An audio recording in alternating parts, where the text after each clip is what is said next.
Bom, boa noite a todos. Vamos retomar então nosso estudo sobre a matéria de habeas corpus.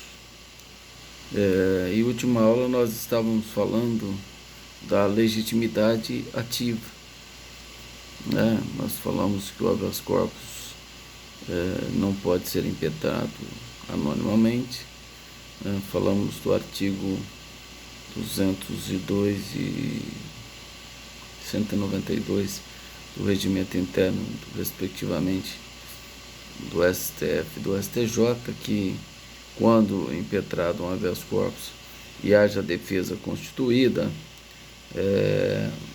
necessariamente deve-se indagar se a defesa tem interesse no processamento daqueles habeas corpus ou não. Pois não. Boa noite.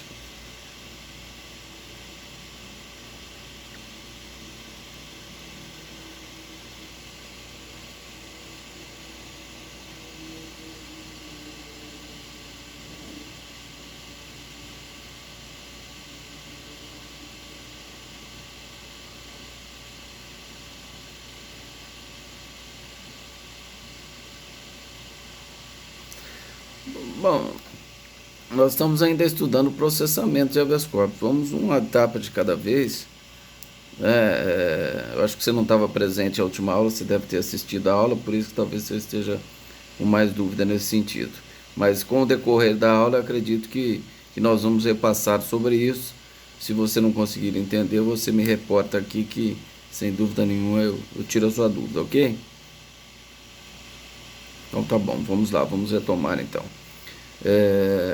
Vamos continuar a falar sobre aliás, falamos da legitimidade ativa e vamos falar agora da legitimidade passiva, né? Então, as terminologias a serem utilizadas no habeas corpus, nós já falamos, né?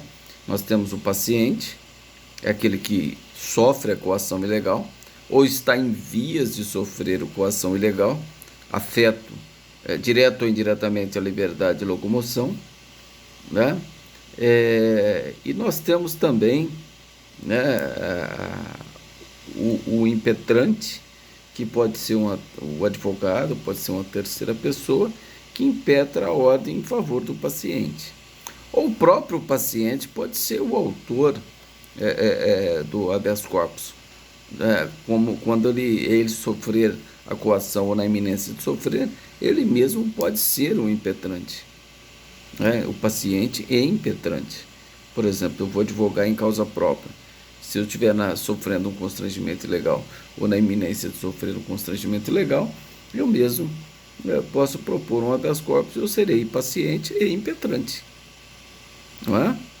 Então, agora nós vamos falar da autoridade coatora, né? Quem figura no habeas corpus como autoridade coatora? Quem pode ser autoridade coatora? Então, é quem praticou o ato, né, que cause um perigo aí à liberdade de locomoção ou um cerceamento da liberdade de locomoção. No caso, por exemplo, a autoridade judiciária. O juiz de primeiro grau pode ser autoridade coatora? Sim. Ele pode decretar uma prisão preventiva sem que a decisão esteja devidamente fundamentada. Então, ele é autoridade coatora. Agora, um desembargador do Tribunal de Justiça pode ser autoridade coatora? Pode ser autoridade coatora também. O ministro do STF? Sim. O ministro do STJ? Sim. Podem ser autoridades coatoras, mas aí nós estamos falando das competências originárias, né? Em relação à competência hierárquica e não à competência territorial, que é do local onde ocorreu o ato coator. Então, se o juiz praticar um ato aqui ilegal ou abusivo que afeta direto ou indiretamente a liberdade de locomoção, fora as outras hipóteses, mas todas elas estão relacionadas ao direito de locomoção, né? Que são as hipóteses do artigo 648 que nós vamos estudar, certo? Então, falamos do juiz. Mas será que o delegado pode ser autoridade coatora também? Pode, né? Por exemplo, ele deixa de arbitrar fiança no caso que a lei possibilita o arbitramento da fiança. Ou ele mantém alguém em cárcere quando o fato por ele narrado é absolutamente atípico. Então, nesse caso, a autoridade policial será a autoridade coatora, né? Então, você vai entrar com habeas corpus em primeiro grau de jurisdição, porque o delegado é a autoridade coatora, né? E o juiz vai analisar o seu habeas corpus. Aí, se ele conceder ou negar a ordem, aí já não cabe outro habeas corpus para o TJ, né? Por que que não cabe? Porque a lei diz que cabe recurso em sentido estrito. E se cabe recurso em sentido estrito, você não pode utilizar o habeas corpus como sucedâneo de recurso. Tá? Então, quando o juiz de primeiro grau julga um habeas corpus concedendo ou denegando a ordem, o recurso cabível é o recurso em sentido estrito, conforme estabelece o artigo 581. Certo? Ah, mas quando foi ilegalidade manifesta, você pode até manejar um habeas corpus no TJ. Mas pode ser que o TJ fale, eu não conheço o habeas corpus. Mas eu vejo que a ilegalidade é manifesta, eu concedo um habeas corpus de ofício, mas o seu eu não conheço, porque você está utilizando o habeas corpus como sucedâneo de recurso. Mas eu estou vendo que a ilegalidade é manifesta, portanto, estou concedendo a ordem de ofício. Certo? Então isso pode ocorrer. Mas você não pode esquecer que o recurso correto para impugnar essa decisão é o recurso em sentido estrito. Por quê? Se você não interpõe recurso em sentido estrito, seu habeas corpus não é conhecido, você perdeu a chance de impugnar essa decisão. Certo? Então vamos lá. E continuando. O Ministério Público também poderá ser autoridade coatora? Sim, né? Por exemplo, ele requisita a instauração de inquérito policial. Requisição é ordem. O delegado ele não tem que discutir se vai instaurar ou não o inquérito policial. Só que o fato narrado na requisição ali pelo Ministério Público é um fato atípico, né? Então há um constrangimento ilegal aí, né? Porque ninguém pode responder a um inquérito se o fato narrado é atípico. Então serviria um habeas corpus contra ato do Ministério Público que ordenou que o delegado instaurasse o inquérito policial.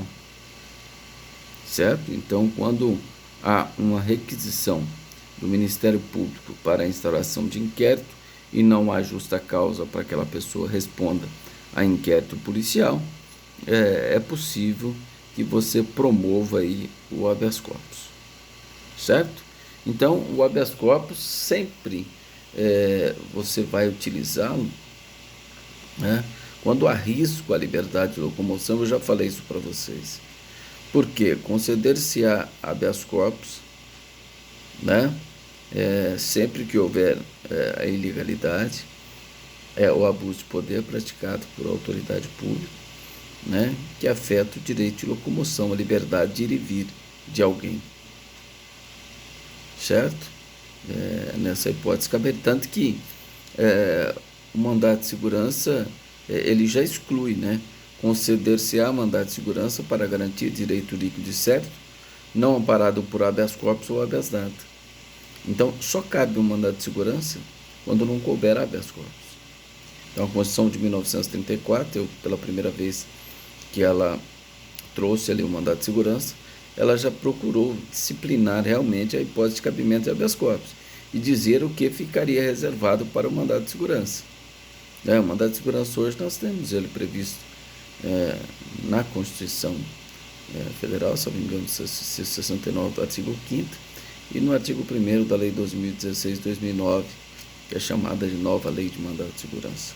Artigo 1º define o que é mandado de segurança, e nessa definição ele diz: só cabe mandado de segurança se não couber habeas corpus. Então, qualquer ameaça, direta ou indiretamente, que afeta ou pode afetar a liberdade de locomoção, o habeas corpus é um meio para você impugnar aquela decisão. E não se trata de recurso. Às vezes, por hábito, a gente acaba falando aqui o recurso, tá, não, mas trata-se de uma ação. Eu deixei bem claro isso quando eu expliquei a natureza jurídica do habeas corpus. Uma ação autônoma de impugnação,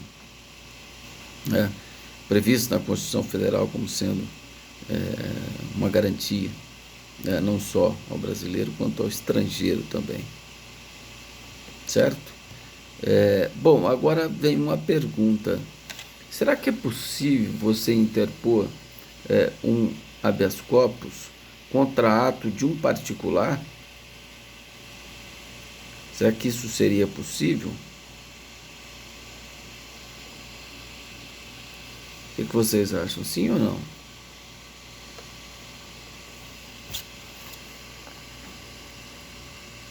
Estamos aí com 14 alunos. É possível? Justamente eu pedi para vocês fazerem um trabalho, né? Justamente para que vocês pudessem estudar um pouco mais sobre a matéria, né? Então, um exemplo clássico, né, que era até utilizado, até mesmo antes do Código Consumidor, né? Se eu não me engano, o Código Consumidor é de 90, acho que é 90, sei lá, por aí. Então, o que acontecia? O sujeito não pagava a conta, ele é internado, não pagava a conta do hospital, o diretor do hospital não dava alta e o sujeito não poderia deixar o hospital. Então, o que estava acontecendo ali era um cerceamento do direito à liberdade, ou seja, um cárcere privado, né? E então serviria o habeas corpus para combater aquela decisão ilegal do diretor do estabelecimento médico? É evidente que sim, né? Porque ele tem outros meios para cobrar essa dívida, né? Mas aí, em termos práticos, isso tecnicamente, em termos práticos, é lógico que se a família chamar a polícia, por exemplo, ele vai prender o diretor em flagrante. Você está cometendo um crime de cárcere privado, então eu estou te prendendo em flagrante e libertou o paciente que estava de alta, mas não podia deixar o hospital. Então é lógico que, numa visão prática, desnecessário seria o habeas corpus se chamar a polícia. Não é verdade? Por exemplo, o diretor o reitor da faculdade diz: está devendo a mensalidade, você não vai sair da faculdade aqui depois da aula, a aula termina 10h30, você vai ficar na faculdade aqui enquanto você não pagar. Então é um ato absolutamente ilegal, né, praticado por uma autoridade particular. Então é possível, mas, repito, na prática ocorre um crime, se acionado, né, as autoridades policiais, ou até mesmo você pode dar voz de prisão a quem esteja em situação de flagrante e resolver aquela situação, tá? Mas tecnicamente é lógico que é possível. Aqui em Ribeirão Preto, né, a própria defensoria, isso é um fato recente, na época que estavam proibindo lá os rolezinhos lá no shopping, por exemplo, a defensoria pública entrou com habeas corpus, né, justamente aquelas pessoas estavam tendo um cerceamento no direito de locomoção, estavam restringindo a entrada de determinadas categorias de pessoa àquele local. Então foi proposto um habeas corpus nesse sentido, tá certo? Então isso é tecnicamente possível. Tudo bem? Tranquilo? Bom, vamos falar da competência para o julgamento do habeas corpus. Já antecipei isso, né? E já falei tanto na competência territorial, onde ocorre o ato coator, né, que afeta o direito de ir e vir, e também a competência hierárquica, né? Pois, se é um juiz de primeiro grau que pratica o ato ilegal ou abusivo, a competência para apreciar o habeas corpus é a competência para apreciar, impugnar decisão de juiz. Seria o tribunal ao qual aquele juiz pertence, né? Se eu não me engano, artigo 96 da Constituição Federal, né? Se for competência da Justiça Federal, artigo do juiz federal, artigo 109, inciso 7º da Constituição Federal, que fala que compete o juiz federal julgar em sede de habeas corpus. Tal. Agora, a decisão dele será qual que é o órgão competente para apreciar? Aí nós estamos lá na Constituição, artigo 108, letra D, que é o Tribunal Regional Federal daquela região. A nossa região aqui é a terceira região, que abrange São Paulo e Mato Grosso do Sul, né? Então, falamos tanto da competência territorial, onde ocorre o ato tido. Então, se ocorre uma ilegalidade aqui na comarca de Ribeirão Preto, praticado por um delegado de polícia, por exemplo, né? A competência pelo território será da Justiça Estadual ou da Justiça Federal, a depender que delegado que é, se é delegado estadual ou delegado de Polícia Federal. Tá? Isso é competência, então, territorial. Agora, a competência hierárquica é justamente essa estabelecida, né, para julgar aquela autoridade judiciária, né? Então, quem julga o juiz em caso do cometimento de crime? É o Tribunal de Justiça. E a prática de um ato jurisdicional para você reformar? Também o Tribunal de Justiça. Então, essa é a competência hierárquica, né? Será competente o Tribunal de Justiça. Então, se o juiz decretou uma prisão preventiva, uma prisão temporária sem fundamentação, compete nesta competência hierárquica o Tribunal de Justiça a qual pertence aquele juiz. Se for um juiz estadual, o Tribunal de Justiça do Estado. Se for um juiz federal, os termos do artigo 108, letra D da Constituição Federal, compete ao Tribunal Regional Federal. Certo?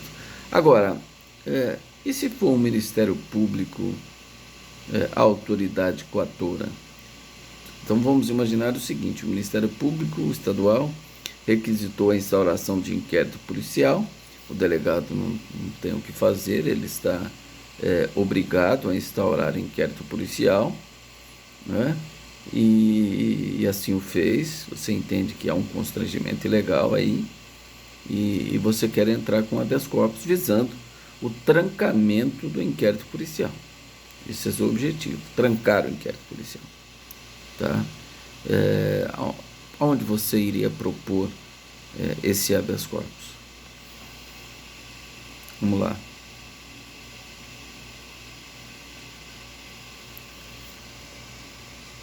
O que vocês acham?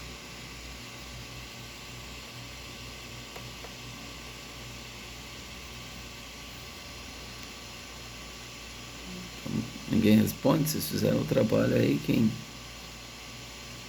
será competente para julgar o habeas corpus? Onde você vai interpor o habeas corpus? Impetrar, aliás, perante o juiz de primeiro grau?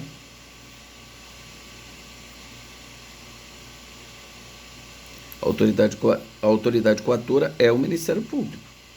É ele que praticou o ato coator. Qual é o ato coator? A ordem que ele deu para o delegado instaurar um inquérito, por exemplo, num fato atípico, ou num crime que já está manifestamente prescrito. Pois não. Ah, tá. Então, entendida a pergunta, qual que é a resposta?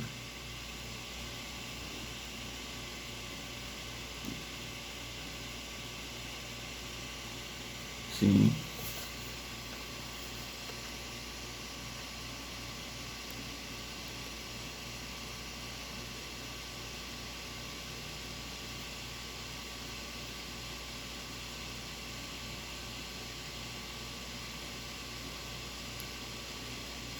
Tribunal Superior, vamos, Superior Tribunal de Justiça, STJ, Superior Tribunal de Justiça. Bom, se você me afirmar que lá na Constituição Federal, no artigo 105, letra C, parágrafo 1º e 2º da Constituição Federal, afirmar que ele vai julgar um ato de um promotor aqui de Ribeirão Preto que praticou uma coação ilegal, você não vai conseguir fazer isso, né? Porque não existe essa possibilidade. A competência é, se o promotor comete um crime, quem julga o promotor? Quem julga o promotor? Vai ser o Tribunal de Justiça, né? Se é um procurador, Tribunal Regional Federal. Se é um promotor no âmbito estadual, é o Tribunal de Justiça do Estado, né? Lembram dos promotores que cometeram crimes aí? Promotor Igor, aquele que atirou no rapaz lá os rapazes lá de Caraguatatuba. Então, são casos conhecidos aí, né, de promotores. Quem vai julgar é o Tribunal de Justiça, é um órgão especial, o Tribunal de Justiça. Então, se ele comete também uma ilegalidade, um abuso de poder, quem vai julgar não é o juiz de primeiro grau ali. Quem vai julgar é o Tribunal de Justiça. Tribunal de Justiça que vai julgar, e não o juiz de primeiro grau.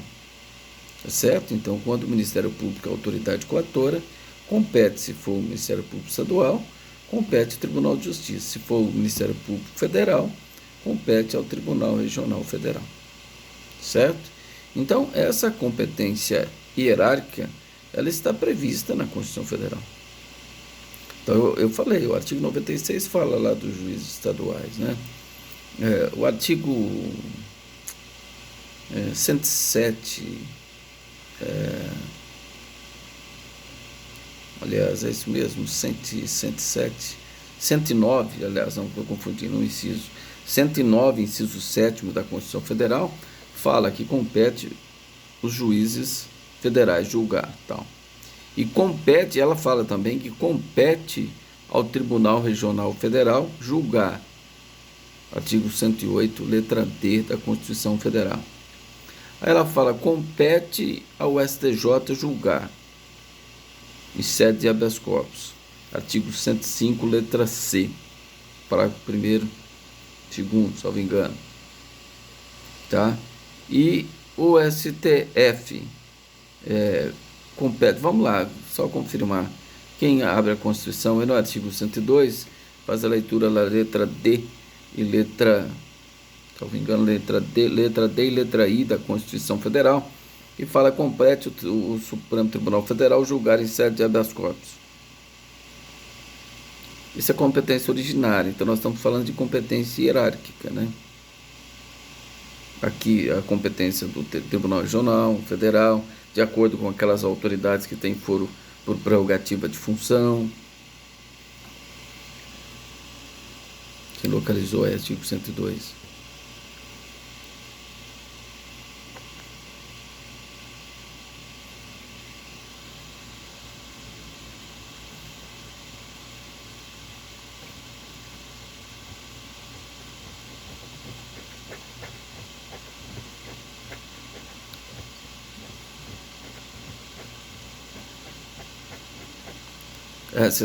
Você tá lendo qual? É a letra D, e, então, e a letra I, salvo engano. Pode.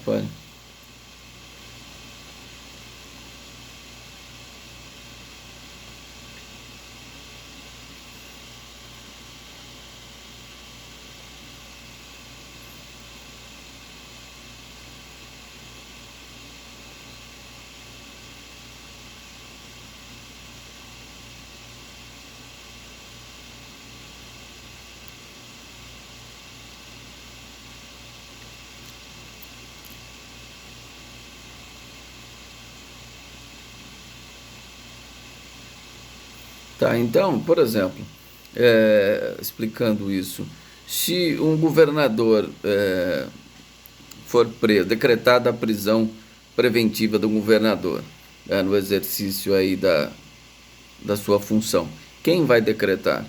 Quem tem competência originária para julgar o governador, portanto, para mandar prender o governador? Quem tem competência, de acordo com a Constituição Federal? Superior Tribunal de Justiça.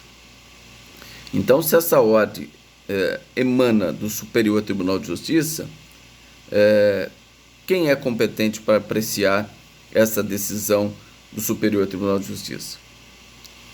O Supremo Tribunal Federal, é isso que a Constituição diz, competência hierárquica. Tá? Se um prefeito, por exemplo, quem julga o prefeito, quem julga o juiz, quem julga o promotor, quem julga o defensor-geral, o procurador-geral de justiça, procurador-geral do Estado, quem julga de acordo com a Constituição, tudo é o Tribunal Estadual. Então é o órgão especial do Tribunal de Justiça, certo? Então vamos lá, que foi decretada a prisão de um prefeito. Quem pode decretar a prisão do prefeito no exercício da função? Né? Vai ser o órgão especial do Tribunal de Justiça do Estado, né? Então, se é o município de Ribeirão Preto, o Tribunal de Justiça do Estado de São Paulo, né? Ele pode decretar a prisão preventiva do prefeito, tá? Mas e aí? Você entende que a prisão é ilegal, você quer entrar com habeas corpus. Onde você vai entrar com habeas corpus? Quem é a autoridade superior capaz de analisar aquele ato do Tribunal de Justiça do Estado de São Paulo? Não é o Superior Tribunal de Justiça? Então você vai entrar com habeas corpus lá no Superior Tribunal de Justiça. Por quê? Porque a Constituição assim determina. Então existem as leis de hierarquia que estabelece a competência.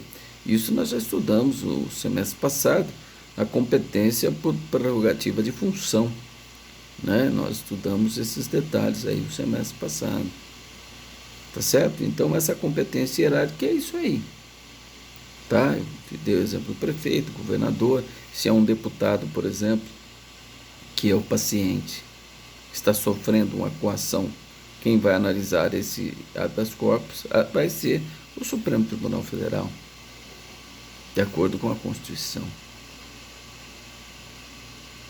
Tá certo? Tudo bem? Essa questão então está prevista diretamente na Constituição Federal, né? O que não pode, como o aluno fez uma pergunta no início da aula, antigamente a gente utilizava presta atenção, o juiz indeferia um habeas corpus aqui, você nomeava ele como autoridade coatora, entrava com habeas corpus no TJ.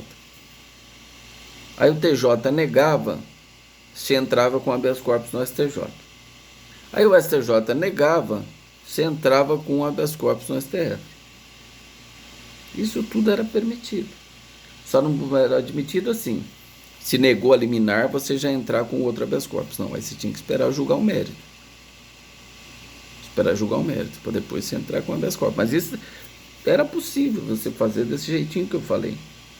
Então, de uns 10 anos, de 8 a 10 anos para cá, isso não é possível mais. Conforme eu expliquei na primeira aula, esse entendimento começou no STJ.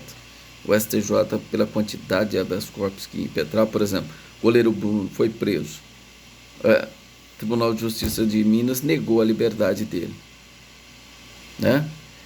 Aí as pessoas, os torcedores do Flamengo, vão entrar com habeas corpus para o Bruno lá no STJ.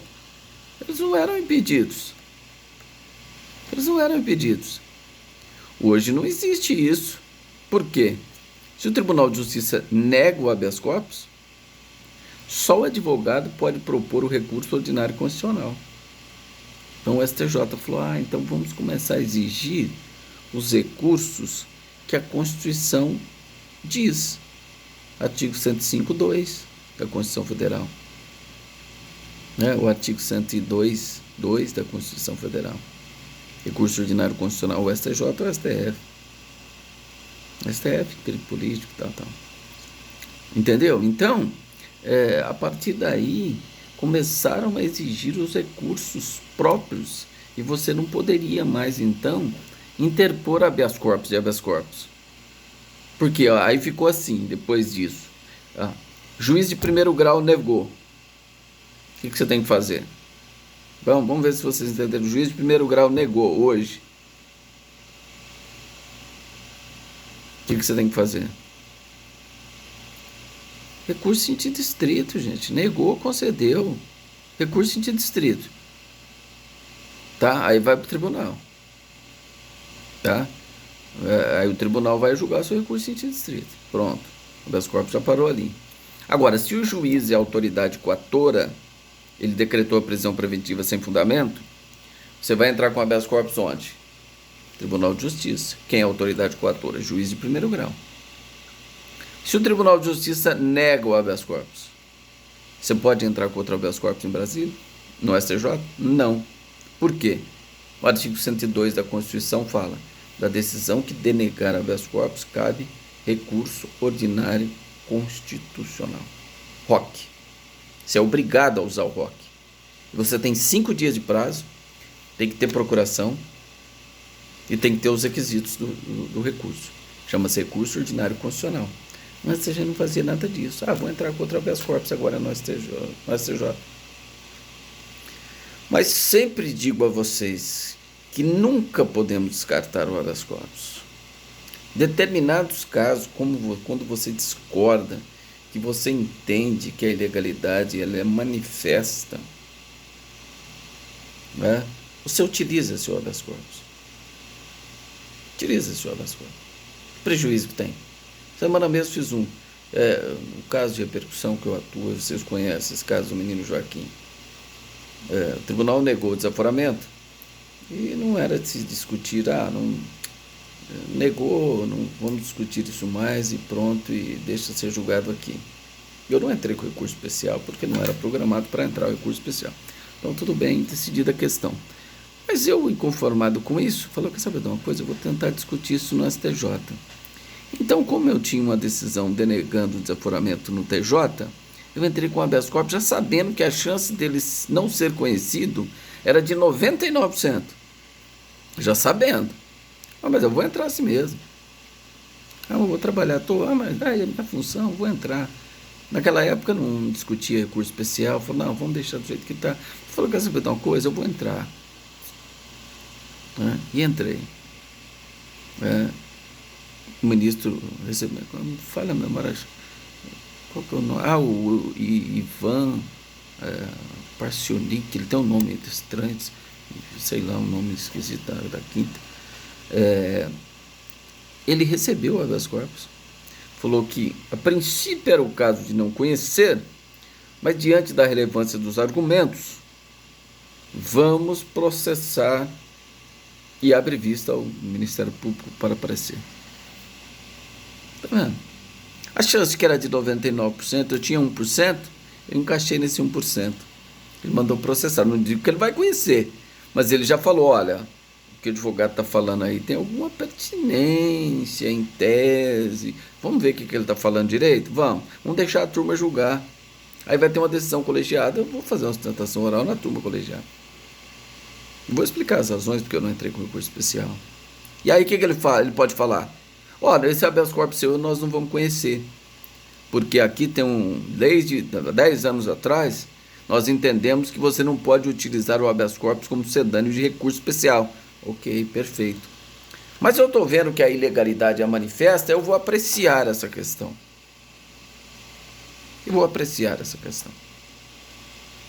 Então essa é a função do advogado. Se tem chance, você tem que fazer. São Paulo negou o habeas corpus. Tá? Eu tenho que entrar com recurso ordinário constitucional. Só que o processamento do recurso ordinário constitucional é diferente. Se apresenta, aí vai para o parecer, né? Processa e tal, até chegar lá é mais demorado. Então, de repente, a gente tenta um habeas corpus em Brasília. Eu dei um exemplo para vocês. Eu tenho um cliente em Minas que ele foi preso por porte ilegal de arma. Porte ilegal de arma de uso permitido. Foi preso em flagrante. O juiz converteu a prisão em flagrante em prisão preventiva, certo? É que esse eu entrei com uma reclamação constitucional, porque o juiz não tinha previsão. Minas não estava fazendo audiência de custódia, o ministro Barroso deu 48 horas, 24 horas para o juiz fazer. Essa reclamação está lá, só entrar no meu nome no STF, vocês acham. O juiz não liguei no fórum, não tem. Não tem, peraí. Entrei no STF com reclamação constitucional, o ministro Barroso deu 24 horas para o juiz fazer a audiência de custódia. Ele fez, eu já sabia que ele ia manter, lógico, juntei documentos. Mas aí eu entrei com habeas corpus no TJMG, né, falando, olha, peraí, qual que era a minha tese? Olha a lógica da tese. Se o meu cliente é primário e não tem antecedentes, a jurisprudência vem no sentido de que primário sem antecedentes, pena mínima. E a pena mínima para posse ilegal de arma de uso permitido é 3 anos.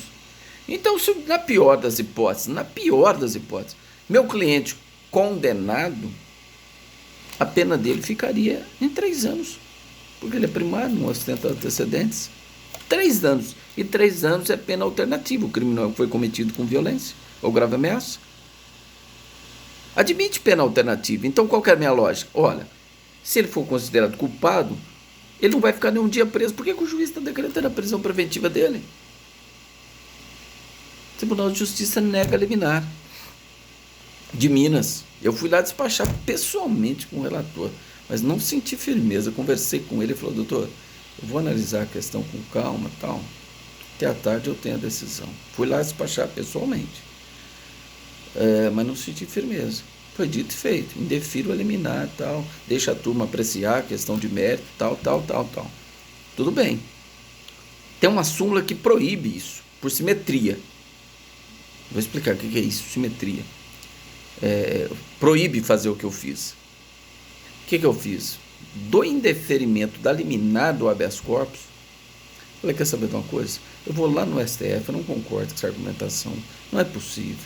Não concordo. Mas assim, uma chance, eu tinha, lógico, convicto da minha tese, mas já falei, a chance, esquece isso aí, que a chance é mínima. Eu vou fazer porque há uma possibilidade mínima, mas há. Então, se há possibilidade, eu faço.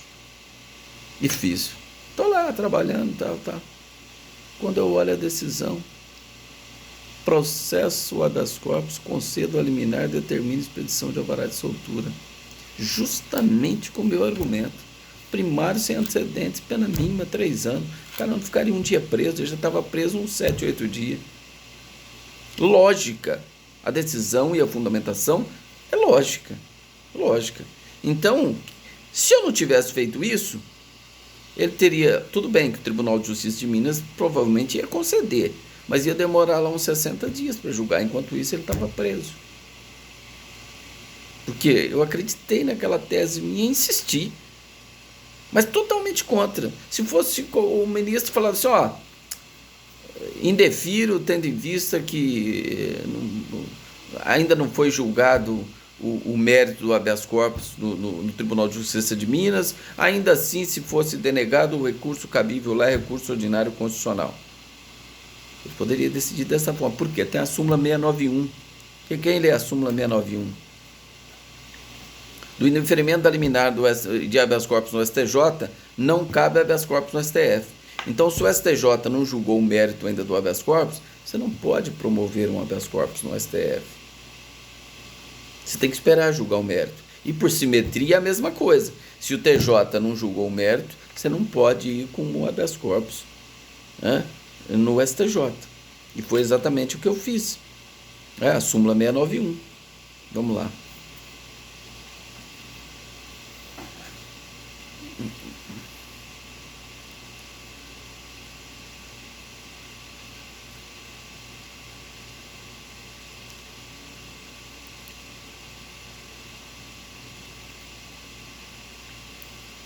Quem defere a liminar, tá? Então, essa é a súmula 691.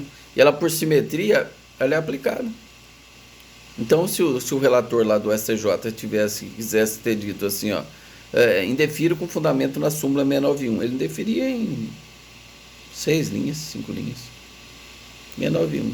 Pronto, acabou. E essa súmula 691, quem quiser procurar na internet, tem aí um habeas corpus meu de 2004, salvo engano. Não sei se pela OAB, mas você deve conseguir, senão depois 86, 400, alguma coisa, esse habeas corpus. Foi uma discussão interessante, fui fazer a sustentação oral, salvo engano, eu não lembro se era na primeira ou na segunda turma do STF, mas o relator na época era o Sepúlveda Pertence, a turma era Ares Brito, Sepúlveda Pertence presidente, Ricardo Lewandowski, Ares Brito eu falei, né, Ricardo Lewandowski, e ministro Celso Melo, e o outro não lembro. Mas no julgamento do habeas corpus, justamente, eu estava discutindo um indeferimento liminar do STJ, e naquela época não discutia essa questão que eu falei para vocês agora, podia fazer isso. Mas aí, naquela época, o ministro Marco Aurélio, ele concedia a ordem do meu habeas corpus, considerando a prisão do meu cliente ilegal e superando a súmula 691. E dizia até quando nós vamos ter que aguentar essa súmula 691 no nosso ordenamento jurídico, porque ela nega a prestação jurisdicional.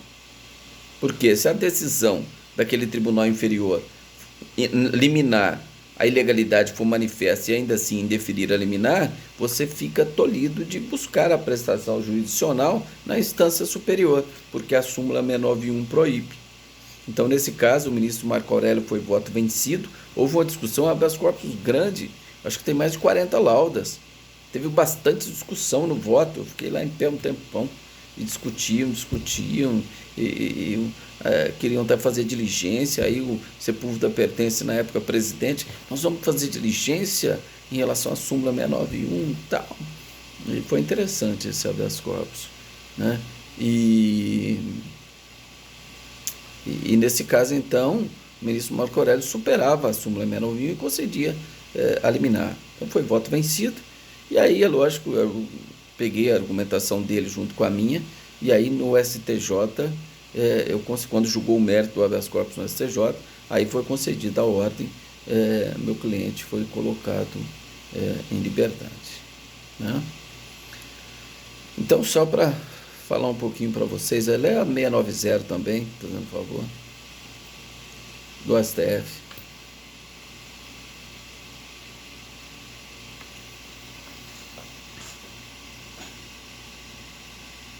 Por gentileza.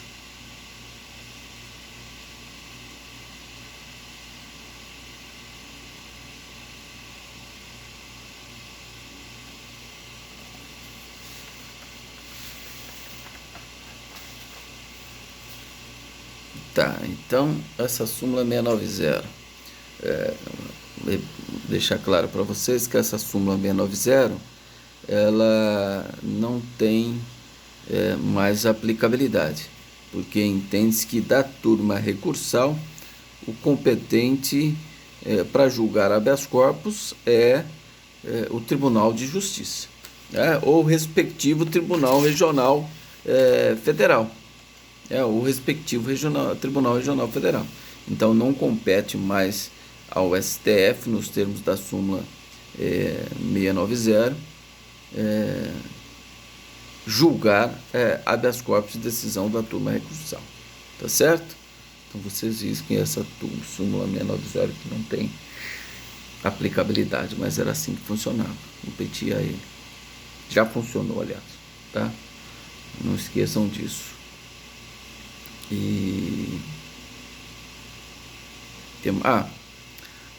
Nós verificamos então também com a emenda constitucional 45/2004, que é a reforma do judiciário, que alterou alguns dispositivos. É conhecido como, quando fala emenda constitucional 45/2004, é a reforma do judiciário. Então reformaram muitas questões em relação à própria Constituição Federal, né? E vários dispositivos, dando mais agilidade ao Poder Judiciário, criou o princípio da duração razoável do processo, né? Então, por exemplo, habeas corpus na Justiça do Trabalho. A quem compete o julgamento no habeas corpus na Justiça do Trabalho? Salvo engano, é o artigo 114, inciso 4, vê lá, se não for, tá perto lá, da Constituição Federal, quem localiza aí? 114, inciso 4.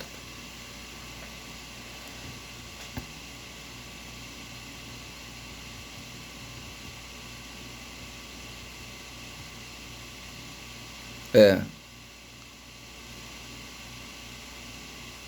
É o quê? O quê?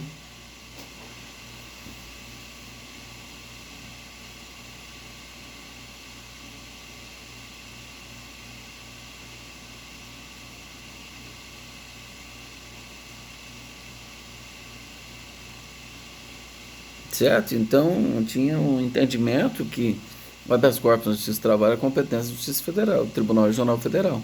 Então, se um juiz de trabalho praticasse um ato coator envolvendo direito de locomoção, a competência seria do Tribunal Regional Federal. Né? Mas com a reforma do Judiciário, em 2004, essa questão foi modificada. Então, a Justiça do Trabalho tem competência para apreciar em sede de habeas corpus atos de sua jurisdição. Certo? Tudo bem nesse aspecto também? Tranquilo? É, pois não.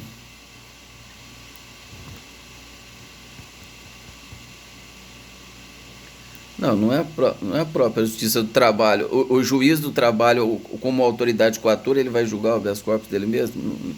A competência hierárquica. Tem Tribunal Regional do Trabalho? Tem Tribunal Superior do Trabalho? Então, por exemplo, se um juiz do trabalho pratica uma ilegalidade ou um abuso de poder que afeta a liberdade de locomoção, quem vai julgar o ato daquele juiz? Quem que é a autoridade superior a ele? Você já estudaram direito do trabalho, ou não estudaram ainda?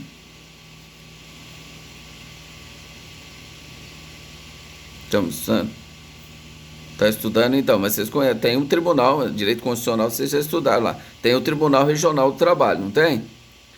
Então, esse juiz do trabalho está sob jurisdição e obedece às regras de competência do seu ato ser apreciado pelo Tribunal Regional do Trabalho. E o Tribunal Regional do Trabalho fica também inferiormente, né, hierarquicamente inferior ao Tribunal Superior do Trabalho. Certo?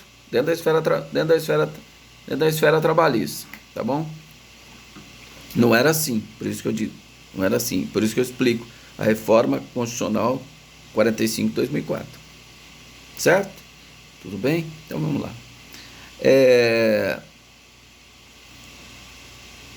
Se eu fizer um habeas corpus, é o seguinte, presta atenção. Eu vou dizer um habeas corpus, olha, dia tal, fulano de tal, foi preso, o juiz converteu a prisão em flagrante em prisão preventiva, fundamentou lá, tal, mas ocorre, excelências, que a prova que meu cliente teria participado do crime, ela é frágil, ela não se sustenta, portanto, essa decisão do juiz que decreta a prisão preventiva do meu cliente, ela é arbitrária, porque não existe a prova da autoria que meu cliente concorreu para o crime ou que meu cliente estava no local do crime. Portanto, deve ser concedido o habeas corpus para revogar a prisão preventiva a hora decretada. Né? O que vocês acham disso? Será que o tribunal iria analisar isso ou não?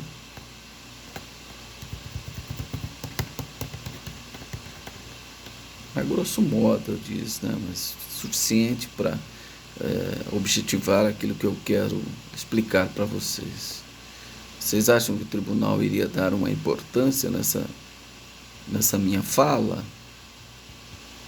Lógico que não, sabe por quê? Porque o tribunal não analisa matéria probatória.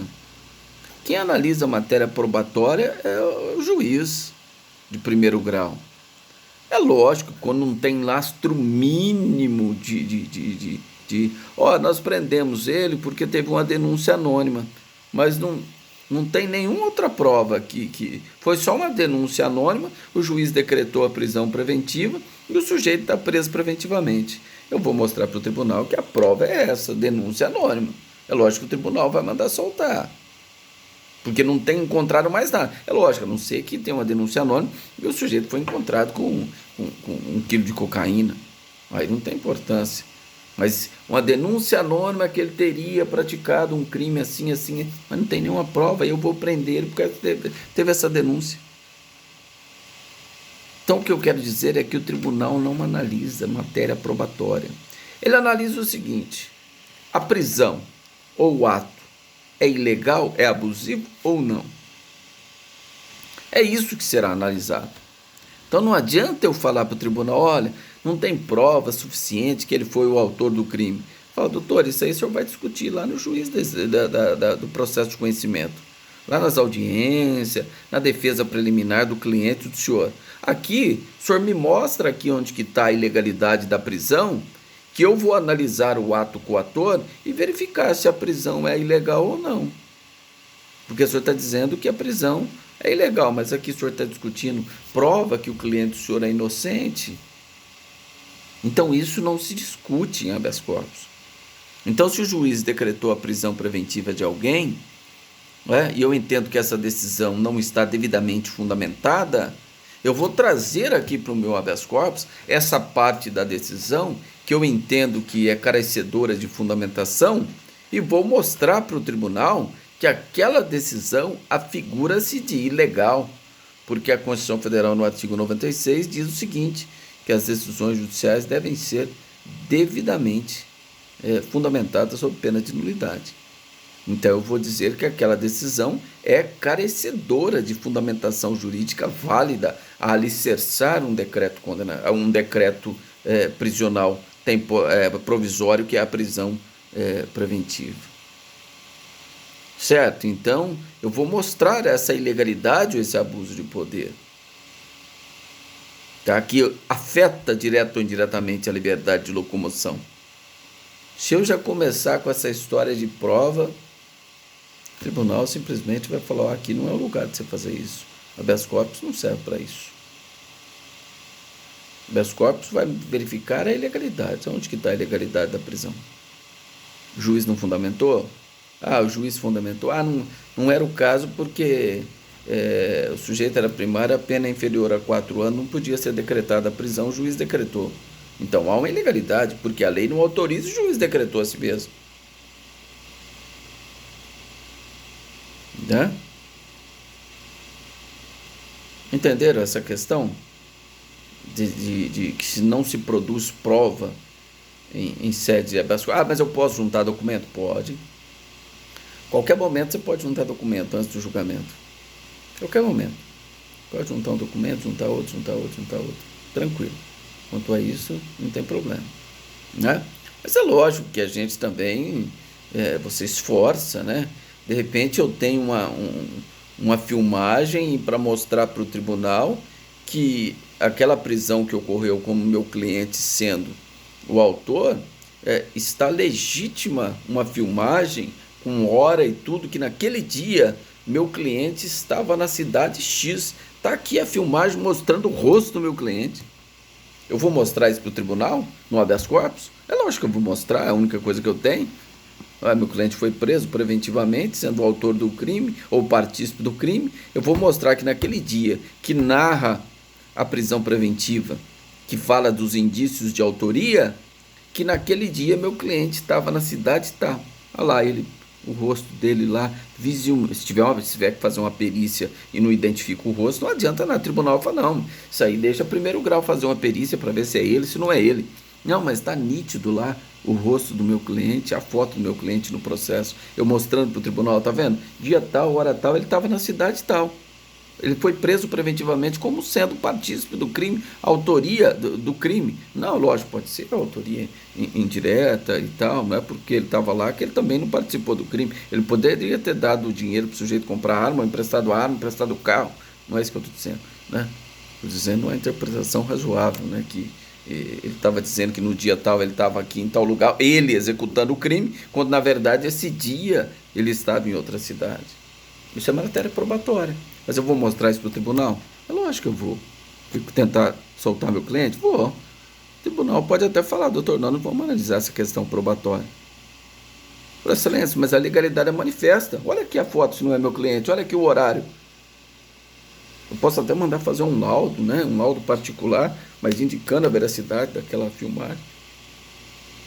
Né? Eu posso conseguir mais êxito nesse habeas corpus. Mas corro o risco do tribunal nem sequer analisar essa questão probatória. Tá bom, pessoal. Ficamos